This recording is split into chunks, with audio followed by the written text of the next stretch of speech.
Kozhikode baby memorial ആശുപത്രിയിൽ വലിയ തീപിടുത്തം. സി ബ്ലോക്കിൽ എസിയുടെ യന്ത്രഭാഗങ്ങൾ സൂക്ഷിക്കുന്ന ഭാഗത്താണ് തീപിടുത്തമുണ്ടായത്. രോഗികളില്ലാത്ത ഭാഗത്താണ് തീപിടുത്തമുണ്ടായതെന്നാണ് വിവരം. തീപിടുത്തമുണ്ടായപ്പോൾ തന്നെ തീ അണയ്ക്കാനുള്ള ശ്രമങ്ങളും തുടങ്ങിയിരുന്നു. ഈ ഭാഗത്തു നിന്ന് രോഗികൾ ഉൾപ്പെടെയുള്ളവരെ മാറ്റിയിട്ടുണ്ട്. ഫയർഫോഴ്സ് സംവിധാനങ്ങൾ ഉൾപ്പെടെ ഇവിടേക്ക് എത്തിയാണ് തീ അണയ്ക്കാനുള്ള ശ്രമങ്ങൾ നടന്നത്. കനത്ത പുക ഉയർന്നതിനെ തുടർന്ന് ആശുപത്രിയിൽ വലിയ ആശങ്ക പരന്നെങ്കിലും തീ നിയന്ത്രണ വിധേയമായെന്ന് ആശുപത്രി അധികൃതർ വ്യക്തമാക്കി. ഏകദേശം 9:30-യോടെയാണ് തീപിടുത്തം ശ്രദ്ധയിൽപ്പെട്ടതായി ദൃക്സാക്ഷികൾ പറയുന്നത്. രോഗികളില്ലാത്ത ഭാഗത്താണ് തീപിടുത്തം ഉണ്ടായതെങ്കിലും വലിയ രീതിയിൽ കനത്ത പുക ഉയർന്നത് ജീവനക്കാർക്കും പുറത്തുനിന്നെത്തിയ ആളുകൾക്കും പരിഭ്രാന്തി ഉണ്ടാക്കി.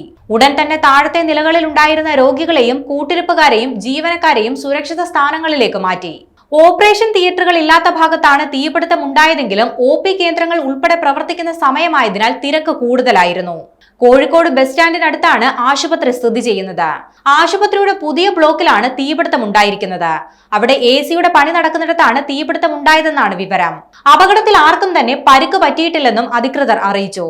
AC പ്ലാന്റിൽ നിന്ന് പുക ഉയരുന്നത് പുറത്തു നിന്നുള്ളവരാണ് ആദ്യം കണ്ട് ആശുപത്രി അധികൃതരെ അറിയിച്ചത്.